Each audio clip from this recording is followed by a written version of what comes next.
my end game isn't a title or a position or an amount of money or a certain level of responsibility. Hello, everyone. Welcome to Where Accountants Go, the Accounting Careers Podcast. I'm Mark Goldman, a CPA and your host for this show.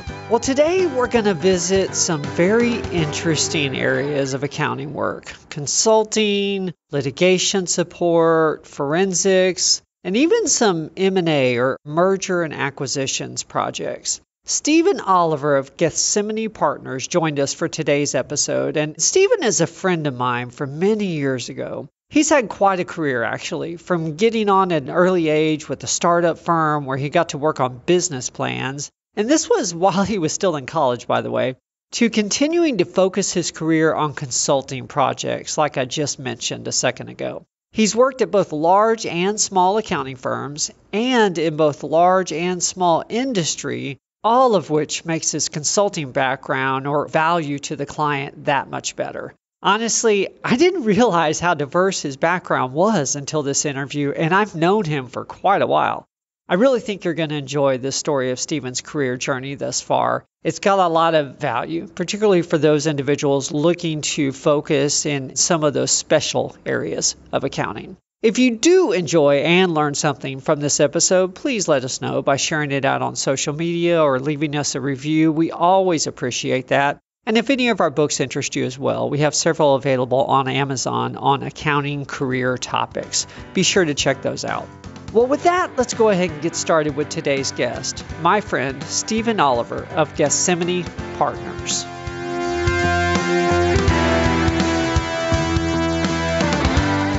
Hey, Stephen. Welcome to the show. Thank you, Mark. It's a pleasure to be here with you today. Thank you. Well, for the audience, we have a friend of mine joining us for this episode. Stephen Oliver is on the line, and Stephen has had an interesting and exciting career in that he's been able to focus much of his work as his career has progressed in the areas of valuation, forensics, and other analytical projects. He's a CPA, of course, and you probably guessed that, but he's also a CFE, or a Certified Fraud Examiner, and a Certified Valuation Analyst. Many of his projects he's handled in recent years have been in those areas. We're going to walk through his career today, just like we do with all our guests, so that you get an idea of how he was able to direct his focus in those areas through building relationships along the way. He's got a really interesting story to tell. Well, Stephen, just like all our guests as well, I'd like to start at the beginning so the audience gets an idea of your full journey. What led you to consider accounting as a possible career choice in the first place? It's fun to reflect back in time and think about how you got started in your career. And for me, it just goes back to my days in high school. I'm from San Antonio originally. My mother and family moved back here when I was about 14 years old and went to Madison High School here in San Antonio for my 4 years. And while I was in high school, I took a computer course, and I really enjoyed sitting down and getting into the details of how to figure out how to program in BASIC. And back in those days, it was before we had Apple and Microsoft and Internet and all the networking that we're so familiar with today. So I was sitting on my bed penciling, you call them punch cards. There were cards where you would fill in different letters and different codes to do your programming. Then it would be scanned. It would read your code and your program, and then you would check it. And so I really enjoyed that. And so that problem-solving mindset was the first trigger that directed me towards business, directed me towards problem-solving. And then, of course, I really enjoyed numbers. So it's something that I had an aptitude for, discovered that I see life in numbers. So the combination of doing computer programming, and I ended up taking a couple of accounting courses instead of progressing into the advanced science and math area that you would typically move into if you were interested in engineering or going that direction. So it just started in high school, and I enjoyed the accounting courses, the whole idea of balancing and coming to conclusions and the balancing aspect of it and doing the entries and the coding. That's what drew me to it. And so I progressed into business and took a job at HEB, and that was my beginning. Okay. Yeah, it sounds like the logical nature of the fact that there, at least at that point in our careers, there does seem to be a perfectly right answer in accounting, that you related well to that. That makes a lot of sense. Okay. You know, Something else, Mark, to kind of reflect back, I'm sure many of us took aptitude tests, and at some point I was counseled as to what would you like to do for your life. And this was even before high school when I did some of that. And so, again, the math, the numbers thing really jumped out. But I considered also when I dreamed as a child, the kinds of work I dreamed about, none of those were accounting at that time. So it's just interesting as you dream and you take the steps and then you start to find out more about yourself and learn about yourself, you start to find where your niche is and what you enjoy doing. And I also enjoy, believe it or not, I'm a different type of an accountant in some ways that I like to also, I'm about relationships. Mark touched upon that already. And it was something that in the world of doing accounting, I had the opportunity to work with people, lots of different types of people. So it really drew me more than just the analytical way. It was also about the people and about relationships. So for those not from this area, they may not know H-E-B is the 800-pound gorilla in the room in the retail grocery space. I mean, yes. It's by far the leading firm.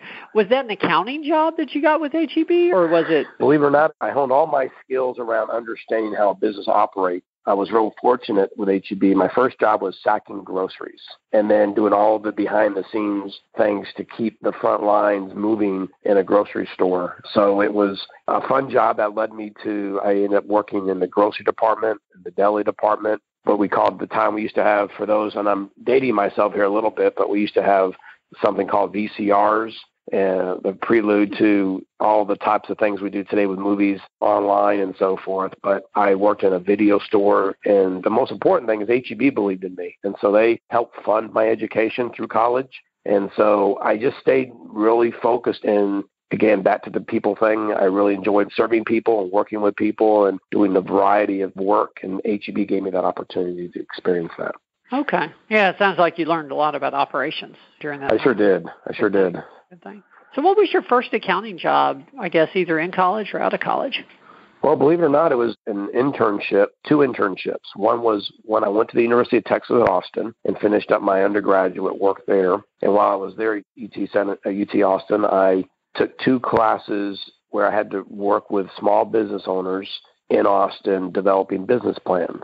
And so I got a chance to work from start to finish, which included putting together a set of pro forma financial statements. One was an actual business in operation that wanted to grow and was seeking some funding. And the second was a business or an idea for a business. Ironically, it was really interesting. It was in the area of launching an educational video store, standalone video store in Austin, Texas. So I had that experience that I was doing at H-E-B at the time, working on a retail entertainment side of it. So it gave me some insight that I could apply my experience at H-E-B and when I was in H-E-B right into that concept. So again, I put together some business plans, and then when I finished up my accounting at UT San Antonio a couple of years later, I interned, was very fortunate through a relationship that I cultivated in my job at the time to make contact with Arthur Andersen and work my way into an internship with Arthur Andersen doing primarily bankruptcy litigation work while supporting an audit.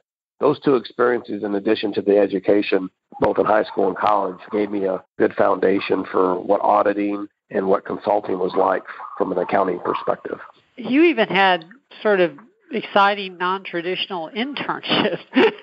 Yes, absolutely. The typical internship, usually for most individuals, now it's become more formalized as compared to what it was when I was in school over 30 years ago. But the internships now, most of the accountants get into are in the compliance area, audit or tax, and you get to spend 3 to 6 months in that. Well, my opportunity at Arthur Andersen was primarily consulting and litigation. Being at the right place at the right time and meeting the right people, back to that relationship. And we'll talk more about relationships and the importance of relationships, and I'll tie in how important that experience at Andersen, how that played out, and the relationships I built there. Still have some of those relationships in my life today. Oh, my gosh. Okay.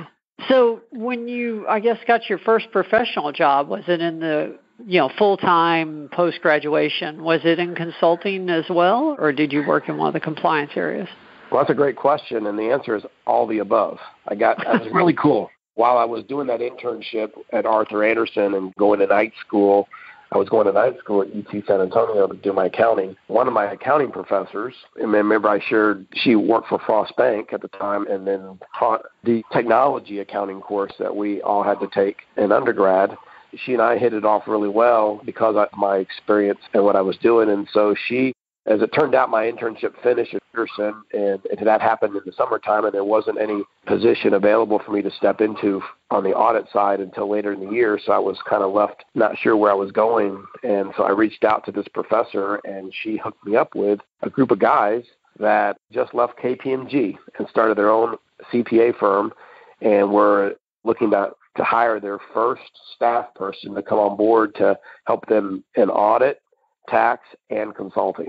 So I became the first hire working with 4 senior manager partner level KPMG professionals, and I had them all to myself, as I like to say, and I jumped right in, and I was on the plane with my first week after being hired, heading to New Mexico to do a compliance audit for one of the Air Force bases in New Mexico, and off we went.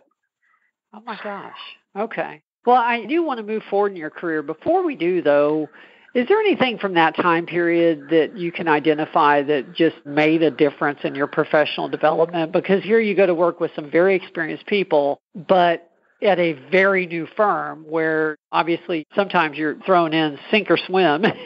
There's learning opportunities from that. Is there anything you can identify from that experience that just really helped you later on? Well, I think at the end it came down to confidence that I gained by doing the work I just shared with you, what I did, even going as far back as all my experience at HEB and then the internships. I just built confidence. And then sitting down, when I went through the internship at Arthur Andersen, I had to walk in there and perform from the get-go. I had to sit down and figure out what to do and get in there and work with a team to deliver results and work through a very sensitive project with a large retailer operation that went through a bankruptcy. So I think that confidence that I gained by all the success I had and the experiences I had up to that point really allowed me then to step into this role with Hairston Sanders and Stitch to jump right in and to perform not just consulting type services as a staff person, but also I got exposed a little bit to audit. I had some of those mindset and those skills, and so confidence. The confidence that I gained from the internships and the work experience I had really prepared me well for what lied ahead. Okay. Let's move forward in your career, though, or now then, because I know you've had an interesting path, public and industry and back in public and consulting. And so what happened after this? The experience I had with the local firm here in San Antonio was incredible. I mean, I got to experience the highs and the lows of being in public accounting and the success and then the challenge at the same time. The success, getting the opportunity to work on several audits, to work 3 busy seasons as I called the backup team, all hands on deck when we're ready to, we had crunch time and we just needed resources. So everybody jumped in and did tax work for about a month. And then also all the consulting. That was the success. The challenge was I got to see the insides on how public accounting works. And it all comes down to, in many cases, you have the culture, you have values, you have your clients, but it's really like any professional services firm. Everybody has their own practice. There's a partner specializing in tax, a partner specializing in audit, a partner specializing in consulting, as it was in the experience I was in. And unfortunately, over time, either you're going to work well together or you're not. And in this situation, while we worked well together, one aspect of philosophies changed over time. And therefore, I got to experience and saw what happened when not everybody's going down the same path. And there was a different vision and a different sense on the direction on where the group wanted to take the firm and grow the firm. And so ultimately, it led me to leave that local firm after 4 years, and I ended up at Ernst & Young with one of the partners of that firm who ended up leaving the firm later. And we ended up joining forces and stood up a middle market consulting practice with Ernst & Young. And that was really my niche. By that point in my career, and I was in my late 20s at that point, 5 years or so into my career, I really had an aptitude for consulting instead of audit and tax. So that's where I made the pivot into more of a consulting type role, which is how my career has progressed over the last 20 plus years. Okay. Yeah, you really had some phenomenal opportunities so early in your career. I see now how that, how you got your start. So how long were you with EY? I was at EY for about 2.5 years. And again, it's kind of the foreshadow, the experience I shared in being part of a new firm with 4 partners. Now that was magnified in a national practice with Ernst & Young. Again, we stood up I was one of the original 5 team members to stand up a consulting practice in the Texas market for middle market consulting, which middle market in the realm of the big 4 now is viewed in that 50 million to 2 billion range. So it's a big bracket of revenue that we view the middle market in today's dollars. But just take that same kind of range back 20 plus years ago. We focused on providing the same kind of consulting services, process engineering, technology, implementing accounting systems, all that kind of work to the middle market. And so we were building a vibrant practice. And then ultimately, though, the Ernst & Young organization got an offer they couldn't refuse. And so they sold their whole consulting practice to Capgemini in 2000. In the meantime, I met my wife. We got married. And we, early on in our marriage, in our first year, we had to face a decision about where I was traveling, unfortunately, in consulting, and it still is this way to an extent. There's a lot of travel. And so I was traveling probably between 50 and 75% of my time. I was picking that range overall, but most of my work was on the road, and primarily in Texas, but still, I wasn't at a place where I was here. And in starting off and getting married and starting off my relationship with Roseanne, my wife, we were faced early on with a choice of staying here in San Antonio or moving to Houston in order to continue my career at a manager level with this firm, with Ernst & Young. And ultimately, we made a decision to want to stay in San Antonio instead of making that move. In essence, ended the opportunity there at Ernst & Young, and at the same time, then an incredible opportunity, and this is a whole other story, opened up with USAA here in San Antonio that allowed me then to stay and reduce my travel and move on down the road. And that is another cool story to tell here in a couple minutes. Okay. Yeah, I am curious to hear about USAA. There again, for people not in this area, that's, I believe, still our largest private employer. I think you're right. Absolutely. Huge financial services organization. What was your role at USAA? I'm assuming that. Well, believe it or not, at the time I was with Ernst & Young, I was working in the consulting area, doing primarily a lot of finance consulting around the implementing systems, designing, looking at the business processes organizationally and financially, and also something called activity-based costing. So all of that back in the 1990s, those were some of the big things that were rolling out as technology was becoming a much bigger force in all of our organizations. And we were doing so much automation at how we did our accounting. And then when the business sector of our country and really the world migrated to Microsoft, and then we started creating standardization with the enterprise resource planning systems, things really took off on the kinds of things we can do in the accounting field. And so USAA, I ended up going on the other side of it. I ended up in a team in finance at the bank of USAA working on the exact things I just described to you. I helped with the Y2K. This was right around 1999, 2000 timeframe, so there was this big fear out there of what was going to happen to all the technology when we reset the calendars to 2000. So I ended up on a project helping Y2K, for lack of better words, get ready on some of the systems that I was working on. So I got to use my project management skills for that. And then in addition, I got to use my finance and accounting skills in the area of doing the reporting and analysis that we had in place at the bank. And ironically, we migrated to a new system that Ernst & Young was the consultant on to implement. So I got the chance to be on the user side to implement that system and then ultimately work on it to do reporting and analysis as one of my roles at USA. And then in addition, and this is where my career really took off, I niched myself in the strategy area of a business and got most of my career at USA working the operational and strategic planning processes for the bank primarily. So it was really kind of neat. So things just kind of progressed. Up to that point, I would say it was very natural. And then one of the other reasons why I left public accounting at that point and went to USA is I really wanted to go back and get my master's degree. That was always a personal goal of mine. That was really the other catalyst for the change as I approached my partner at Ernst & Young to want to do that. And they said, we would love for you to get your master's degree, but not on our clock, not on our dime. If you want to do that, you kind of have to do that on your own. And so it was one of those things, USA offered that opportunity. And so I ended up getting my master's degree at Our Lady of the Lake University in San Antonio, going through a weekend program there while I was working full-time at USAA. Oh, my gosh. You were a busy guy. Busy. And, Mark, this is all before children. So, fortunately, the way things worked out, I was able to get all that accomplished and transition smoothly into USA, get my education completed prior to starting our family. And then Rose and I were blessed with our first child right after that. Okay. It's interesting to me because I know you work with small organizations now in the grand scheme of things. And USAA is totally on the opposite end of the spectrum.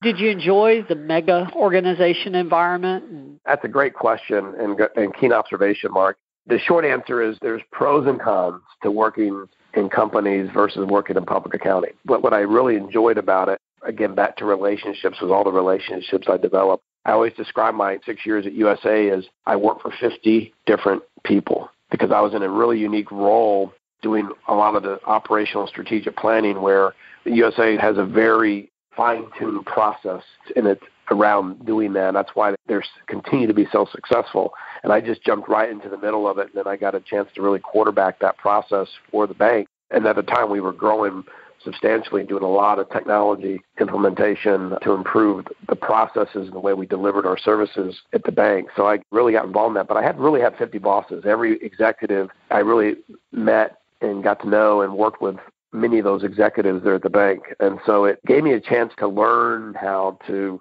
serve, learn how to provide advice. Each of them has a different personality with different needs. And some wanted, hey, just here's what I need you to do, get it done, no questions asked. All the way to the other side is, hey, before we go through and put together our plan, what do you think? What is your perspective? So I got to wear different hats depending on the personality type of the executive, and it really helped sharpen my saw. It was one big organization. I really focused in on one aspect of the organization and even deeper, really the business segment of the bank. And so it felt more like I was really more of an advisor and a consultant doing the exact same thing I was doing in public accounting I was doing internally at USAA. Let's take this forward to when you started your own consulting company, because I know there's a couple steps in between. So yes. Yeah. So moving forward from USAA, I guess take us to when you decided you're going to do some of this on your own. It's interesting how your career progresses. Sometimes in life, you lay out your plan and you have hopes and dreams, and then circumstances that are bigger than you take place. And at USAA, unfortunately, the con of USAA is I got to experience on a bigger scale what I shared earlier with you when direction changes or values change or circumstances. In this case, it was the company had grown so much so quickly that there was some, we call it pruning, that needs to be done, right sizing, we might call it in the business context, that needed to take place. And so my career, while it was thriving on one level, at the same time, USA needed to do some right sizing. And so ultimately that impacted my career down the road where at that time, I ended up, I call it getting stuck, continuing to do the kind of work I was doing. And I wasn't able, because of circumstances outside my control, to advance and continue that route that I really wanted to go into. So I ended up leaving USA because of that. And going back out, I had an opportunity. I took a little time off, and during my sabbatical, making the decision of where I wanted to go next and what I wanted to do, I reconnected with a partner that I knew in the San Antonio marketplace, who was a partner at Canero Chumney, a very well-respected local firm at the time, and they made me an offer to come join them, and this is where I migrated back into public accounting and have been in it ever since. And that was about the year 2005. And working with Lowell Good, the partner I worked with at Canero Chumney, is when I got myself involved with valuation, in addition to doing the accounting work and the forensic work that I did in my prior public accounting experience. So that, then ultimately, again, the pros and cons of working. Lowell ended up retiring soon after I joined the firm. I knew that going in, but again, things happen that you can't control. And so it ultimately led me to launch my own consulting practice doing forensic work, valuation work, and accounting work in 2009, and I named my firm Gethsemane Partners. Wonderful. Okay. I'm just taking some notes here. So 2009, good deal. Were you doing it part-time at that point, or did you go full-on? Well, interesting, back to the mega, kind of a cool thing. I don't know, for those, again, dating myself, Mega Trends was a book that came out in the early 80s about the things, kind of the invisible hands that impact all of us across the world and trends that take place. And so we have the ups and downs in the business cycle that takes place from a macro perspective. So in 2008, 2009, there was a big crisis in the banking industry and the financial services industry that took place. And so I ended up launching my firm right in the middle of that. And so it was full force. It was go out and start making it happen. And I was fortunate that during the time I was at Canero Chumney and being back in public accounting at a leadership level, I had revenue responsibility at that point. So I was out in the San Antonio community building relationships. And I was fortunate enough to be a part of the Greater Chamber and Hispanic Chamber's leadership program, and called Leadership San Antonio. And in that experience, I made some great relationships, a couple of which became a couple of my key clients when I was on my own at Gethsemane Partners over the next several years. So I just went out and just started put up my stake in the ground and said, this is what I can do. I took a valuation project that I had started with Camaro with me, and that kind of got me going and just did what I could to be successful in the areas of forensic work, valuation work. And this is what was the cool part of that experience. I ended up I had picked up 4 clients as a part-time CFO who just needed support in getting their accounting house in order. And then one of those clients was looking to acquire a company. So I had the privilege to help walk them through that process and hire a controller for the combined entity afterwards. While I was doing the evaluation of forensic work, I also migrated into that role also. When you're on your own and you have your own practices, many have probably heard the saying, you eat what you kill. So That's one of the secrets of success is just being able to say yes to what you're comfortable with and do it to your best. And that's what I did while I was on my own at Gethsemane. So now, eventually, as some of those projects wrapped up, also through relationship, you were pulled back into public accounting. So tell us about that experience. Well, what's interesting in all of it is probably the number one challenge of the kind of work I do in consulting is the ebbs and flows. Unlike compliance accounting work, once you gain a client, there's either an audit or review or tax return that's going to be done every year. In consulting, you're at the mercy of your relationships at the end of the day, and you're oftentimes in a place where you're replacing 80, 90% of your work every year. I was fortunate to have a couple of recurring projects, and I built relationships, turned a litigation project into a part-time CFO. I had a valuation project, again, like I shared, that was what needed to be done every year because they were doing transactions for their partnership group, so they needed evaluation. So it gave me a little bit of a base. But what ultimately led me back to Paget Strataman in 2014 was a relationship. I remember I shared a little while ago, way back in one of my internships with Arthur Anderson, the team that I was working with at Arthur Anderson, one of my teammates, Leo Munoz, has progressed in his career, and he had joined Paget around the same time I launched Gethsemane Partners in 2009. And he was having success there at Paget, building a practice, and it was growing with another young man. And so they were looking for an experienced person like myself to come on board to continue the momentum and to continue growing the practice. And Leo and I had worked well together, stayed in touch over the years. He actually brought me in for a project in 2014 to help on a key litigation type project that he needed some support on. We reconnected well, and then the door opened for an opportunity to take my practice at Gethsemane Partners and merge it back with Paget, and we did that. And I began a successful 6-year run or so with Paget at the end of 2014. Okay. Was that similar valuation and forensic kind of work? That's what it became. I mean, at that point, we were fully consulting, and it was in the areas I ended up. Leo Paget had a young man that was working for them who ended up moving back home to be with his family, and so he had built a successful valuation practice. So I ended up coming on board and continuing that practice in addition to working with Leo to build up the rest of the consulting practice that in the areas of forensics, litigation, and mergers and acquisition work. So it was really a lot of fun. And then I'll share with you that we had the opportunity to join a larger firm, Paget Partnership. They received an offer they couldn't refuse, and so we married up with RSM in 2016, and that led to some new opportunities for me to pursue. Okay. I'm hoping those that are listening to this podcast that they can hear a recurring theme. I mean, it's a journey, and there's many different stops along the way, and so I feel like it's a book that's being written. It's been fun to watch how it progresses, but the important thing is along the way is making those critical choices of what you want to focus on, the kind of work you want to do and you enjoy doing. And for me, it all goes back to relationships. I enjoy serving and helping business owners make strategic decisions and key decisions. And sometimes it's challenging moments in their journey, i.e. litigation and fraud, or it's really exciting moments in their journey where they're looking to grow their business or to exit their business. And so the common theme for me goes back to relationships. I just enjoy serving and helping out and guiding people, business owners primarily, in their key moments, their milestones in their journey. So it's just kind of neat how it's all come together. Yes. Yeah, accounting is much more relationship-based than most people realize. Yeah, everybody thinks about the numbers and the law, but yeah, it's really a people business. It really is. It really is. And again, when you're starting out in your career, an end in mind at that point, just wanting to be successful and to grow and to get as much experience as I possibly could. And I was very blessed and fortunate that my first real accounting job gave me a breadth of opportunity. And then ultimately now I've come to a place where I've reached the mountaintop in my career, and now I'm enjoying the fruits of that from the perspective of getting to choose, who I want to work with and the kind of work I want to do and have that. Remember I said earlier, the confidence I gained by having success early on in my career has allowed me to step in and play multiple roles in any given situation. And that's, I think, when I was fortunate in my time with RSM/Paget Strataman, that I got to continue to grow from a knowledge perspective. But then from the beginning to the end of that season of work, I was always on point. I was expected to run a project. I was expected to client interface. I was expected to sell.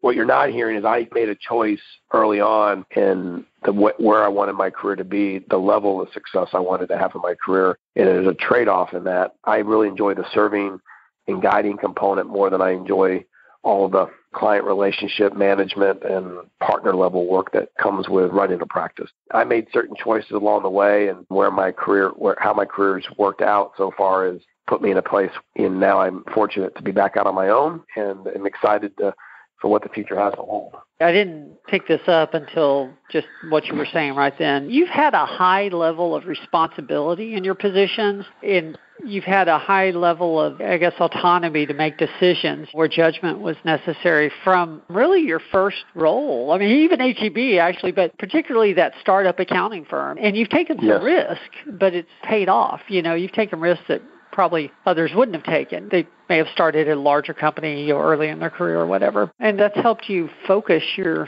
career in the direction you want to go in. That's interesting. That's a great observation. No, one part I haven't shared much is what goes with that risk is and where my confidence comes from, my underlying faith that I have in God. And in that faith that I have with God, it's just given me a servant heart, but then the risk-taking mindset to realize that my end game isn't a title or a position or an amount of money or a certain level of responsibility. It's the privilege and the freedom that being an accountant gives me to be able to influence and make an impact on other people's lives in a way that I've been fortunate to be in roles and have had hundreds and hundreds of opportunities to make an impact. But each one, that's what's great about accounting, is we have a lot of responsibility as accountants, where we have a lot of respect for our profession that millions of us have worked hard to build up over the course of our lifetimes and beyond. But more importantly, it's the responsibility we have to be men and women of integrity, to remain objective and independent. I've really taken my oath, for lack of better words, as a CPA to heart in how I've approached all my work, but it's been fun. The best part of being an accountant is the opportunity to deliver, and all the work that you do makes a difference.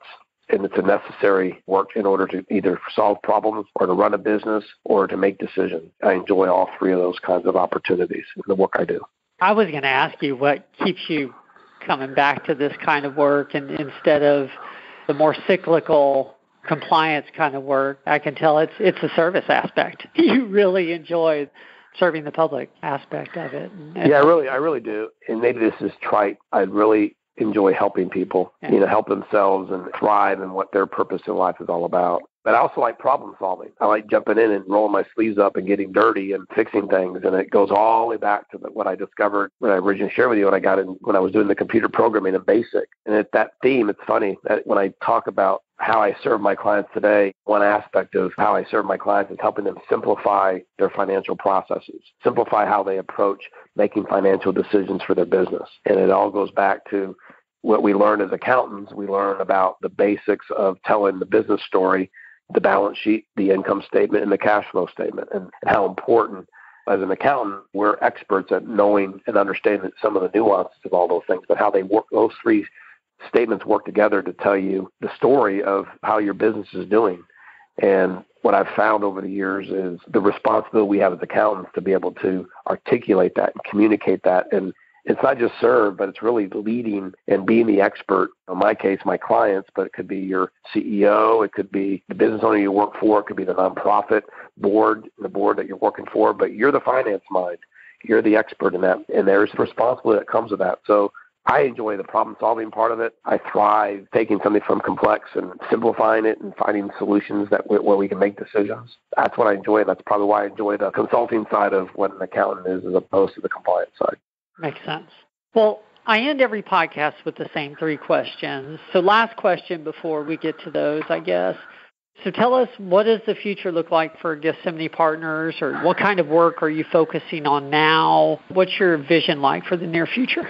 One challenge at the moment for all of us is the impact that our current economy and COVID-19 is having on all all this. And once again, by opportunity or circumstance, I relaunched my practice right after COVID-19 hit our country, and it really provides opportunity. I mean, there's obviously going to be, and some of the work I do as a consultant in the litigation arena, I've gotten involved in bankruptcy work in the past, so unfortunately there's going to be some of that coming up in the future. It may be work that I jump into working with some attorneys and a team of professionals like myself here in San Antonio to meet that need and do the accounting cleanup and forensic aspects of accounting that you do through bankruptcy setting.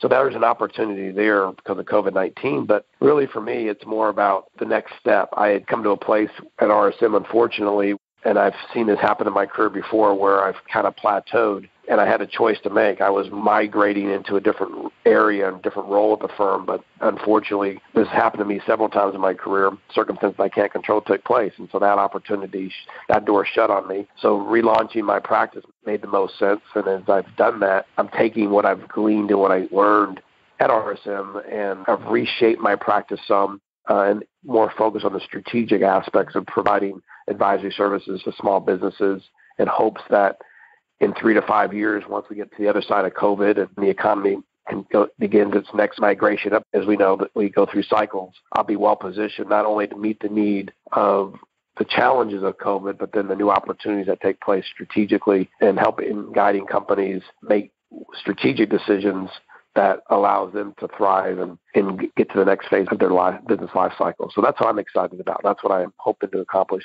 being on my own at Gethsemane Partners. It all comes back to serving and relationships. That's right. It always seems to be the case, for sure.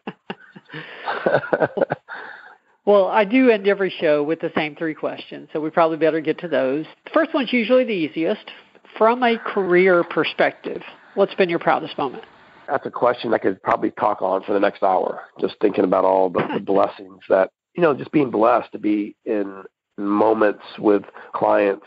I think I don't really have a moment that I would say jumps out at me. It's really many moments, I kind of alluded to it a little bit over the last hour of our conversation, and that is when you solve a problem and you make a difference in the lives of, it may be the business owner, it may be the employees, it may be in settling a lawsuit, but it's when you deliver a result that makes a difference.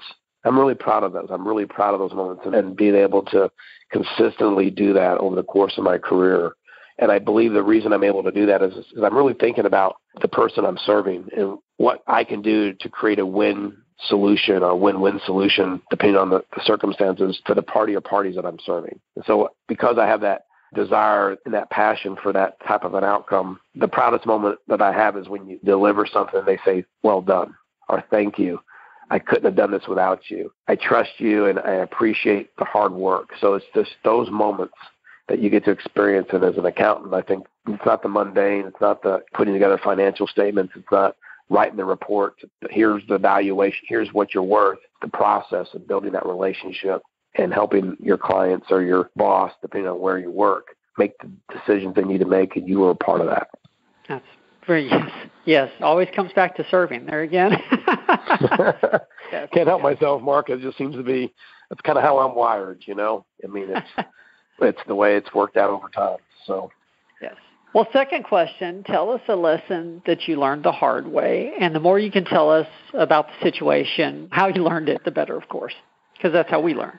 Yeah, that's right. Well, the lesson, I go back to early on in my career. I was sitting in a car with one of my senior managers on a big project at Ernst & Young, and he wanted to give me some constructive feedback about my work, and I didn't respond very well to that constructive feedback.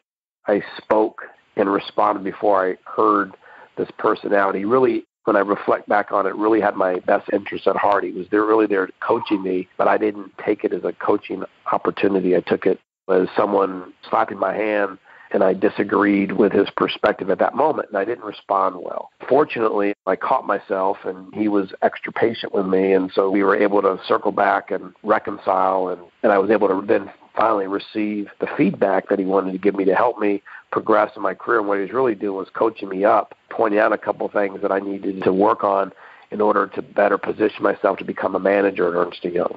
I didn't understand that. If I would have been slow to speak quick to listen and slow to speak. And that would be the lesson as you seek out opportunities to get feedback, and or when feedback is given to you, listen and ask questions you don't feel uncomfortable instead of jumping to a conclusion and going down the wrong path. So it was really a key moment and really helped me, made me a better person, learning that.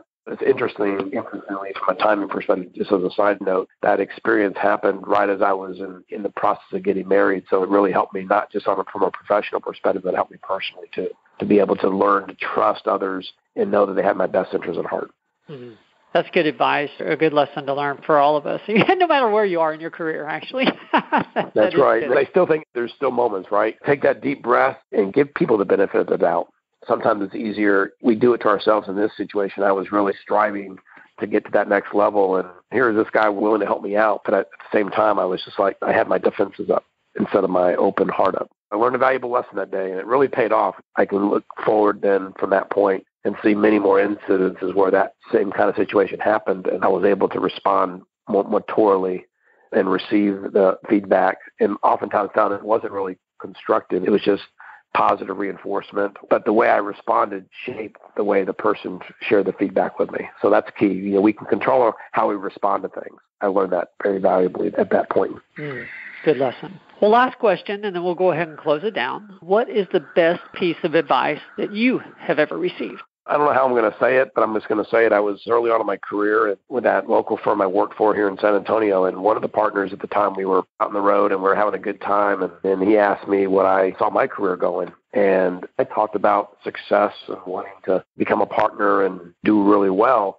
He looked at me and he said, Steve, just remember this, the importance of family and having a balanced life. And from a financial perspective, the more you make, the more you spend. And I just took that to heart because I was really wrestling. Part of my answer at that time was about money and about position.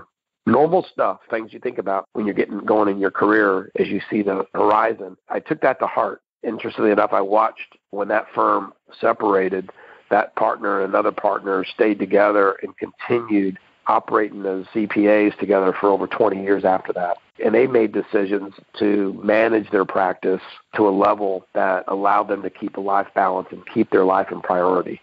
And that really, it has influenced me, not only in how my career has progressed, but even now where I'm at today. I enjoy working for myself, but I didn't pursue the partnerships in the public accounting sector because I just didn't want, there's a cost associated with that, no pun intended. And that wasn't what I was wired to do. And so it's given me the freedom then to do a thing and make other choices and experience other things and not get focused on measuring my success based on the paycheck or the position or the influence that I had in the work I was doing. Well, that's perfect advice to end this on. And thank you for spending the time to do this, because obviously we know each other, and so I know some of your story, but I've learned a lot. I really appreciate you covering all the details, and I had no idea that your career started more in the consulting area. I thought that was something that happened later, so I really learned a lot. Well, thank you, Mark, and I appreciate what you're doing for our community and for our profession and putting together this podcast and giving all of us an opportunity to share our stories, because I would have loved to have had this something like available to me 30 years ago. You just kind of pick things up along the way as you go, but it's a privilege, and I appreciate you thinking of me and giving me the opportunity to share my story with your group today. Thank you.